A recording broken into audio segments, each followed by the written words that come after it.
Have you heard of the term tragedy of resources? The theory is that countries with abundant resources do not develop well. Of course, there are a few exceptions to this rule. The United States and several countries in the Middle East are like this.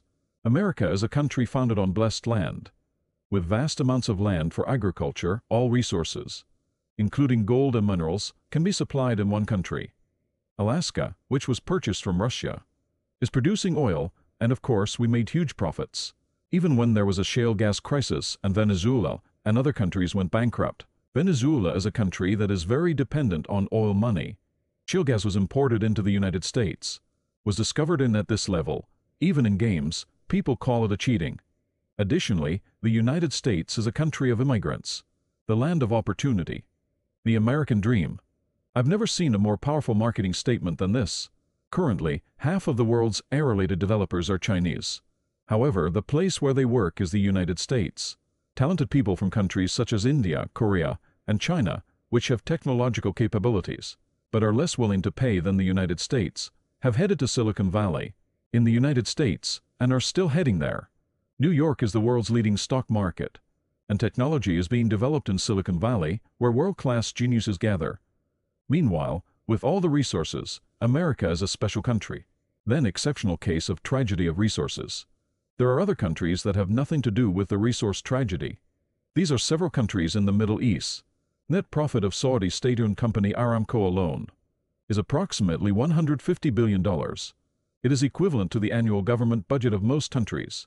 So the oil power of the Middle East goes beyond the word tremendous. I would like to call it super oil money. It is understandable that the United States is sensitive to Middle East issues, and they are redesigning the country's infrastructure in preparation for the fall of stone. Policy makers seem to be aware of the resource tragedy. These are exception cases. Excluding these, countries with abundant resources generally fail to develop. They lag behind frontier countries in both technological and economic aspects. Does the UK have resources? France? Japan? Korea? Germany? Most of the world's most technologically advanced countries do not have abundant homeland resources. Let's start with the Indonesian case. Many people don't know, but Indonesia is the world's fourth most populous country. Nominal GDP is 16th in the world thanks to its large population. But GDP per capita is a miserable 111th in the world 2024. It is true that Indonesia has potential as it has a large population. There is the possibility of becoming a powerful country like China or India. But the problem is policy and education. India and China are investing heavily to become great engineers. China is creating clusters that imitate Silicon Valley in terms of policy. And Indians are crazy about technology development to the point where they think the only way to succeed is to go to 8 Indian Institute of Technology. Because of this, Indonesia and China have many world-class universities. Based on this, we are striving to become a technology-based frontier country. However, the situation in Indonesia is a bit different. The industrial structure is still focused on resource exports, manufacturing, and agriculture. Excluding the manufacturing sector, we are giving our lifeline to primitive industries. In world university rankings, no university ranks in the top 200, let alone the top 100. Without policy changes, improved awareness of technology, and establishment of higher-level educational institutions, Indonesia's future seems doomed. In 1980, Indonesia's GDP per capita was $673. In the same year, Korea's GDP per capita was $1,700. However, while Korea's GDP per capita has increased about 20 times to $33,150, Indonesia's GDP per capita is still at $5,000 and has only increased about 3 times. This is an annual growth rate of about 1, which means that it has tripled over 40 years. Which means that if inflation is taken into account, GDP per capita has fallen back from before. This is in sharp contrast to the fact that Taiwan's GDP per capita also increased approximately 13.5 times from $2,400 to $32,000 during the same period. So why has Indonesia been degenerated? It is a typical tragedy of resources. Until now, Indonesia's economy has been highly dependent on natural resource exports and agriculture. Since you can make a living just by digging up natural resources and selling them without much effort, there's no incentive to put effort into developing technology.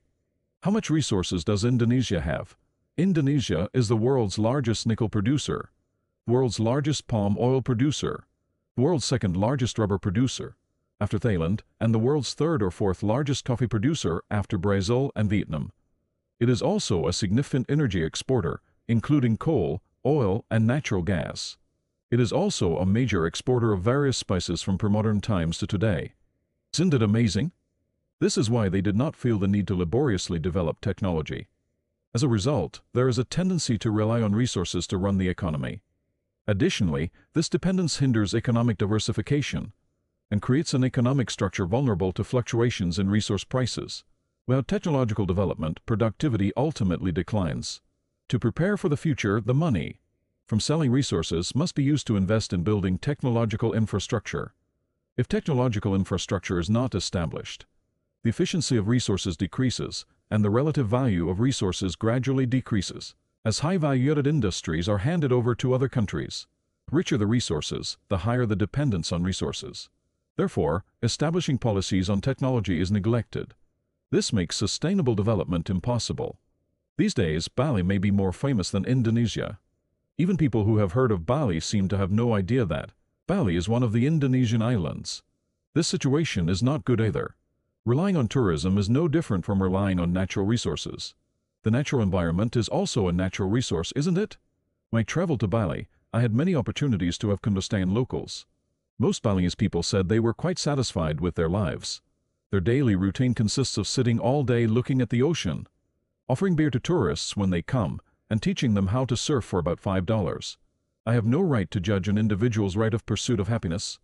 This is because the pursuit of happiness depends on the individual's perspective. However, from the country's perspective, it seems difficult to expect economic development. There are many cases of resource tragedy beyond Indonesia. Next, we will look at cases from Africa and big countries. If you subscribe, you will be able to see it. Now you know why I cover both economics and technology on my channel. It is difficult to discuss economic development in the long term without technological advancement. Economic development is based on technological advancement, and technological development is due to social awareness of technology and national policy. That is why technology is the primary factor in stock investment.